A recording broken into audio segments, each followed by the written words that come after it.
сапасы көтеріліп. Президент денсаулық сақтау саласын саралап, ана мен сәби өліміне қатысты көрсеткіштерге көңілі толмайтынын айтты. Әрі бұл олқылықты реттеу керектігін тапсырды. Биыл жұмысын бастаған медициналық сақтандыру қоры бастамасына сенім білдіріп, үкімет бұл жүйенің жұмысын бақылауда ұстау керек деген міндет қойды. Жаңа денсаулық кодекс қабылданып, дәрігерлердің қателігіне қолданылатын жаза қылмыстық кодекстен әкімшілікке ауыстырылды. Жалпы біздің бүкіл дәрігерлер өте жақсы қабылдады. Өйткені шынында да дәрігер ауруды өлтіргісі келмейді, немесе зақымдатқысы келмейді.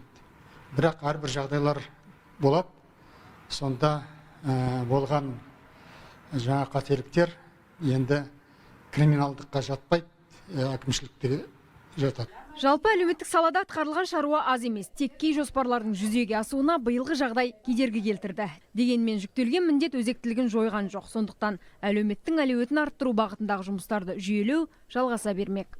Раушан Сайлауқызы, Мақсат Тастенбек.